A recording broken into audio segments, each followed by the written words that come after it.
Welcome to my channel, The Flix Judge, where you will get detailed reviews and honest ratings of global movies and OTT series so that you can watch only the best content worthy of your time. Today we will review the Tamil movie Indian 2. Kamal Haasan reprises his role as Senapati alias Indian. Siddharth, Bobby Simha, Samudrakani also play key roles. There are a host of other actors like Vivek, Manobala, Rakul Preet Singh, as well as blink and miss roles by S.J. Surya, Brahmanandam, Nedumudi Venu, etc. Music is by Anirudh and direction is by Shankar. The first installment of Indian came around 30 years ago and was a super hit. At that time, it had many things going for it. Day to day corruption, which impacts everyone, is a subject with enormous connect to the common man. Add to that a heady mix of an old revolutionary freedom fighter character, an expert in Varma martial arts, who uses exotic techniques to punish the corrupt in a thrilling and brutal manner, super hit music by A.R. Rahman, prosthetic makeup which was very new to Indian cinema, and of course superb acting by Kamal in a father-son double role. The father Senapati in the end killing his own son for being corrupt. This is a movie which I can remember even now after many decades without even having to have seen it recently. This second installment, which has been in the making for many years now, as is evident by actors like Vivek, Manobala, Nedumudi Venu, who have passed away a few years ago, making an appearance in this movie. Let's see if Indian 2 is a worthy follow on to the original or not. Now, the first aspect to consider is the original movie had a strong story, novel character of Indian, exciting screenplay of serial murders, and of course the unique signature of Varma martial arts, hitherto unheard of in Indian films, but used in the movie to great thrilling effect. All these aspects are now already known and hence cannot be used to generate any interest. So the director has to either write exciting new characters or villains or come up with a novel storyline. Let's see how director Shankar fares here. As far as the story goes, the core seems to be that while in the first part only Indian was the one who punished the corrupt, now 30 years later, corruption is more widespread and deep rooted. One Indian alone is not enough. Senapati encourages the youth to stand on the side of honesty and righteousness. He urges the youth to expose corruption done by their own family and friends to the police, even at the cost of risking jail term for the family to root out corruption in the society. He asks the youth to follow his footsteps of punishing his own son. What happens to the youth who follow this advice? Does the families and society at large accept Senapati and his brutal idealism?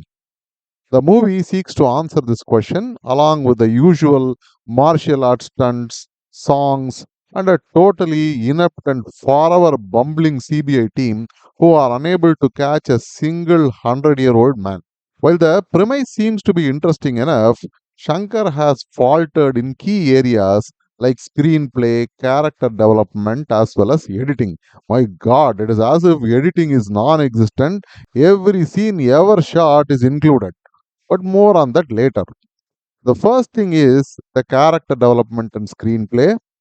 There are three long sequences in the first half of the movie wherein Senapati murders three super rich corrupt businessmen.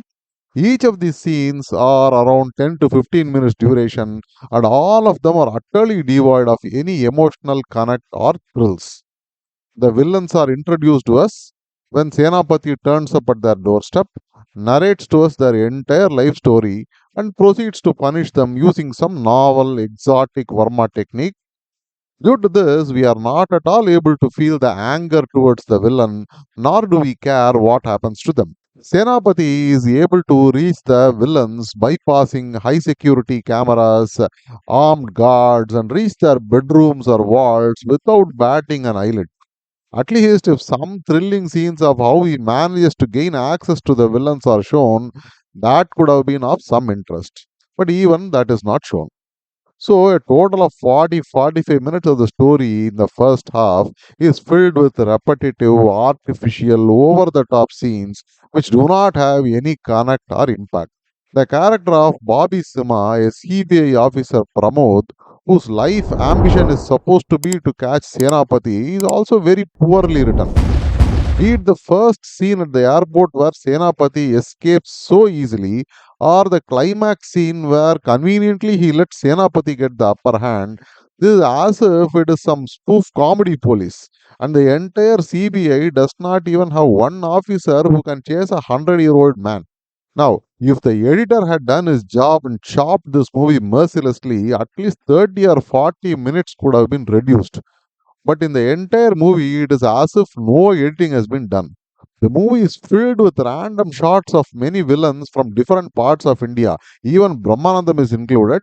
Many such unconnected shots come and go, which do not lead to anywhere.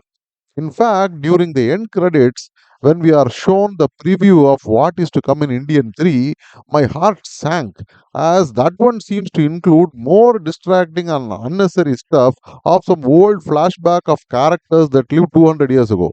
The editor and director, of course, have totally dropped the ball here. As far as acting goes, Kamal has done a great job as usual. Even with an inch of prosthetic makeup, he can still manage to emote just with his eyes. There are very few such actors today in India. Siddharth, Samudrakani have also done their parts quite creditably. However, most other characters, including that of Rakul, Preet Singhs or Bobby Simhas, have not been developed well, hence, there is no impact of these characters or the actors. While some of the stunts are okay, like the one where Kamal fights a group of six pack gangsters, most others are either over the top, unbelievable, or very run of the mill. The background score by Anirudh is good, but the songs are very generic and forgettable. So, what is the verdict? Indian 2 could have been quite interesting and engaging. There are some sections of the movie which work. However, the way the whole thing has been scripted and edited, the end product has become a long winded, ineffective, illogical, preachy, and sentimental piece of work. If you are a fan of Kamal Haasan or if you like over the top sentimental movies, maybe you may like this. At best, this is an average watch. You can, of course, watch with your family. I will give this movie a 5 out of 10 stars, mostly for the good acting and story that works in parts. See you again with another review. Until then, bye and happy viewing. Thank you for watching. If you like this video, please like, share, and subscribe. I go through hours and hours of content so that you can watch only the very best ones in your precious free time. Thank you.